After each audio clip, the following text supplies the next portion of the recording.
in certain areas, no, and with certain qualifications. Residential, commercial, industrial, and maybe tourist areas pwede, but not agricultural and not mineral. Now, in residential, it was pointed out to me that it may also create a shortage in the housing market. So I propose a cap, meaning to say a reverse cap, that foreigners can own in residential, but maybe if the value is above, let's say 15 million, 20 million, so that low-cost housing opportunities will not be affected. Sa akin, ang gusto ko lamang papag-usapan na maayos ito, pagdebatihan ito, at ibigay sa tao ang desisyon kung anong gusto nila. Mahalaga kasi na ma-ventilate muna itong mga issues na ito. Pag-usapang mabuti, pakinggan natin yung mga arguments for and against, at tapos saka tayo gumawa ng desisyon. Mahirap naman yung may desisyon na tayo bago pa pagdebatihan. Kasi ko, bigyan natin sa tao yan. Philosophically, I would rather have a Filipino undertake these operations because at the end of the day, he stays here. The foreigner might not have, in Tagalog, the malasakit to ensure that future generations are not adversely affected by their operations. Let alone, I think the first knowledge of strip mining and its devastation and destruction I got from Western companies, specifically in America, that if they did it to their own country, do we expect them to do any less in our country? So the provision of having Filipino partners is, I think, a minimum safeguard. No. Maybe on a case-to-case basis. Like for example, agricultural land should not be touched by the foreigners. Maybe only on those commercial and residential. Ridiculous, and Nograles should not be doing that, especially if he comes from Mindanao. He's going to solve the peace and order problem. No, it's not going to solve the peace and order problem. The whole problem in the past, both in Luzon, Visayas, and in Mindanao, is ancestral domain and land ownership. All the past revolutions of history had agrarian reform roots, land ownership roots. You're not going to solve something, especially with a lot of poverty, by allowing these foreigners to gobble up this country, change our culture. It's totally unacceptable. Although they cannot put it in their pocket and leave, I mean, there's got to be certain restrictions in their owning the land. For an example, I'd like to see that they don't sit on it. They don't use it for land banking. I mean, they should be able to put in the required agricultural or economic inputs that they need to do without sitting on the land.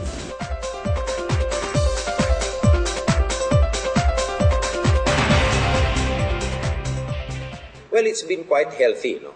I for one, just as long as we are true to what they are here for, that is cooperation in counterterrorism, helping us strengthen our armed forces with the Defense Reform Program, and mutual cooperation in humanitarian assistance and disaster response. It is not only American military presence here, but the cooperation between and amongst armed forces in the ASEAN Regional Forum area, which is a bigger area, and the ASEAN area. No? I mean, it is very healthy for soldiers to interact and to train with each other. Soldiers do not fight. It is politicians that make soldiers fight. No? And the presence of U.S. forces here, because of constant training exercises, is because also that we cannot devote substantial units, substantial amounts of time to train because we need them at the front lines. Now, the value also is because our soldiers are doing police work, actually, internal security is. They can exercise their traditional roles, traditional military roles through the balikatan. Mahalaga sa akin sa foreign policy na tayo ay magkaroon ng isang foreign policy na independent. At mahalaga sa akin na wala tayong parang kapatid. Sa akin, kung meron na tayong mga treaty, may mga agreement tayong pinasok, igalang natin. Pero beyond that, hindi naman tayo dapat na pumayag na. Sa akin, hanggang doon lamang tayo sa pinag-usapan, sapagkat yan ay treaty na halimbawa o pinag-usapan na. Wala naman tayong magagawa dyan. Kailangan sundin natin yan. Subalit, beyond that, hindi na tayo dapat pumayag. Halimbawa, kung kinakailangan reviewin natin. Pero mahalaga sa akin na independent ang positioning ng Pilipinas, lalo na tungkol sa China at tungkol sa Amerika. Babalik na naman tayo doon sa idea na it is in their interest to keep on meddling in our affairs. No? That's one side of the debate. The other side of the debate is that having defense forces are really becoming extremely expensive and prohibitively expensive. No? Even America is hard put to get all of the weapon systems they want online. They have just canceled I think it's called the F-22 program. No? Do we realistically, we're an archipelagic country, you have a coastline bigger than that of the Americas, and then you don't have the wherewithal to protect our economic interests, our people. I'm not even sure if we have a single fighter plane extant.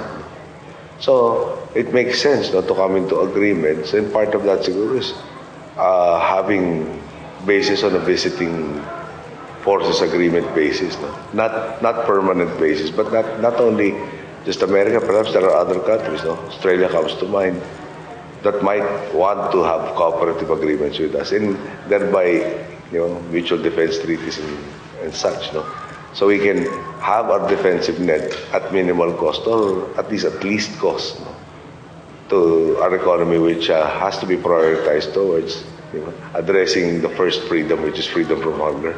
No, I was a senator when I voted against the retention of the U.S. military bases. So that means to say anywhere in the Philippines, because we cannot claim that we are a sovereign nation if we allow foreign bases to stay here in our country.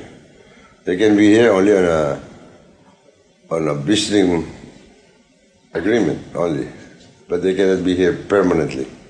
We have to actually redefine what is our policy with the U.S. This is so important because the U.S. has to recognize that, first of all, if they want to actually have a kind of presence in the world that's respected, that they have to respect the identity, the culture, the vision, and the aspirations of a people. They cannot make a country their outpost, their vassal, if they have any design for a U.S. global empire. If it's in the national interest, I'm not against it.